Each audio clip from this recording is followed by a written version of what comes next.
October 26th, Winnipeg heads to the polls to elect its new mayor. 11 candidates will be on the ballot with a vision of how they will lead Winnipeg for next 5 years. 8 candidates have accepted our invitation to convey their plans and promises. My name is Zuher Almusre and this is Civic Platform.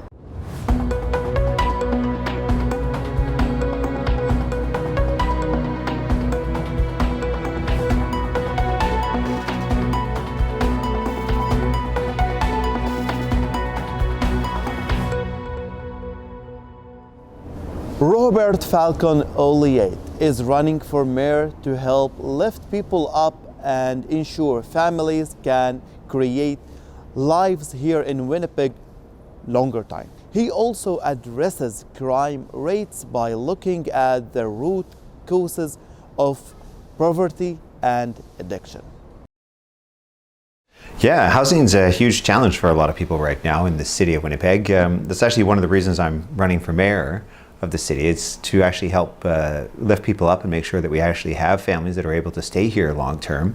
A lot of people move here, and after a few years of trying to get ahead and not having either a very well-paying job or not being able to find good housing for their families in good neighborhoods, they end up moving away. And this is not a good thing for Manitoba's economy. We want to keep people here so that they can be successful. And so right now what we need to be doing here in Manitoba is ensuring that we apply properly to the federal government to obtain these funds. And there are other places, such as in Ontario, which has a much larger population, but they're applying for these funds, and it's a first come, first served basis on a lot of these federal funds to build more housing.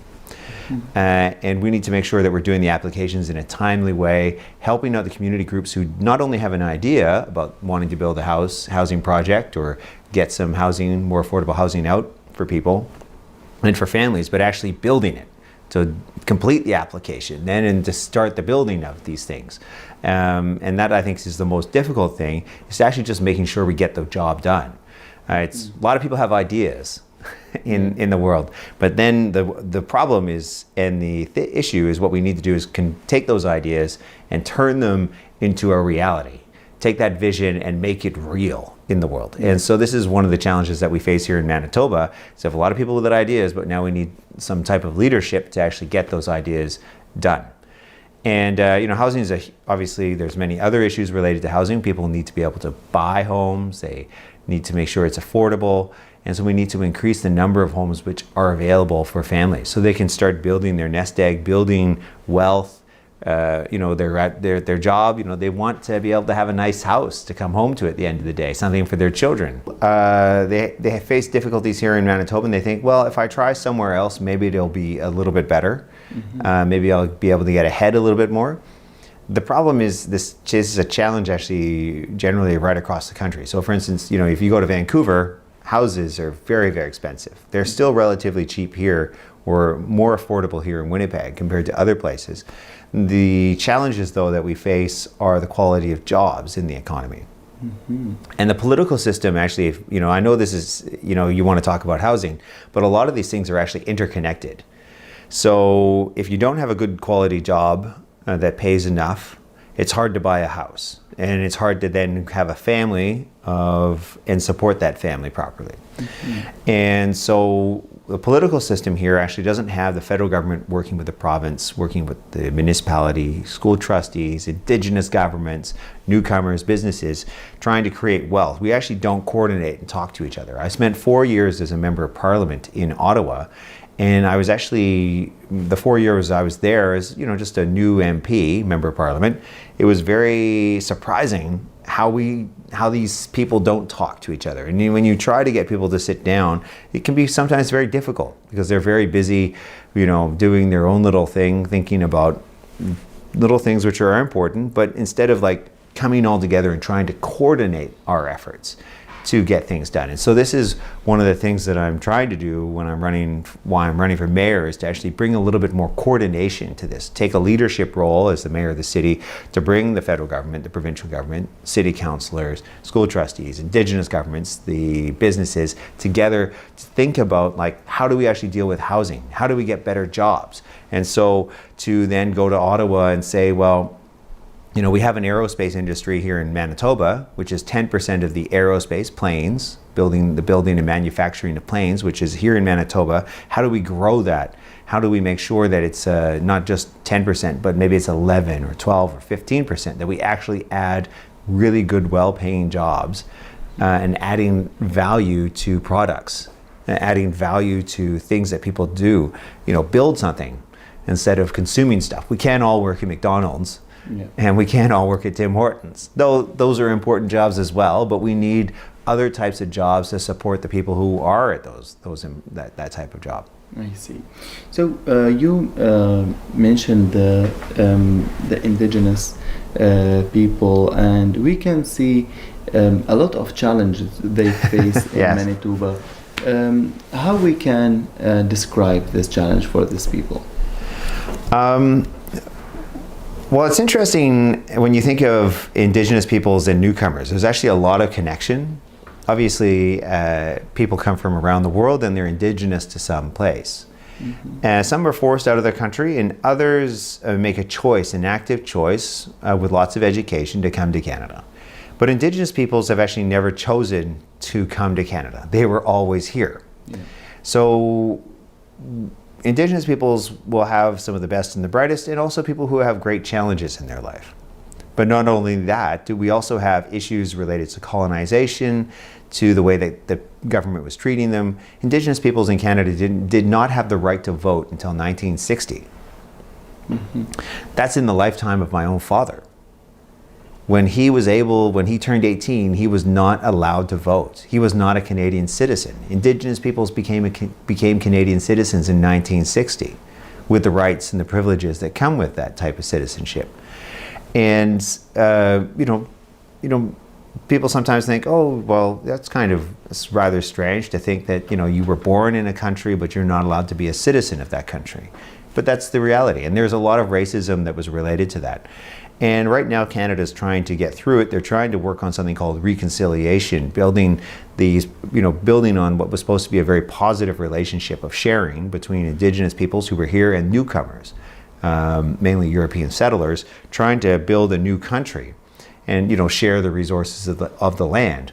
And we kind of moved away from that for about 100 years, 150 years. And now we're starting to think about what that relationship is going to look like.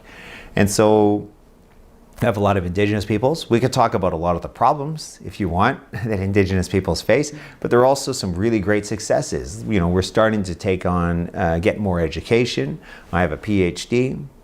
In my family, not only was I the first to have a bachelor's degree, but also a master's degree and a PhD. This is quite a success and change in family fortunes from one generation. And I expect my children to achieve as much as I have. That's the expectation in the house, that they're also going to go on and complete and get good education so that they can be contributing members of our society. And we can all live together, live together well. Robert, if we can speak about the homeless people. Yes. Why we still see in the country a very high of education, very, if when we mention the name of Canada, the first thing crosses our mind, we are in the top. Why we still have a homeless people in our streets? Oh, this is a very good question. Why do we have homeless people in the streets in Canada?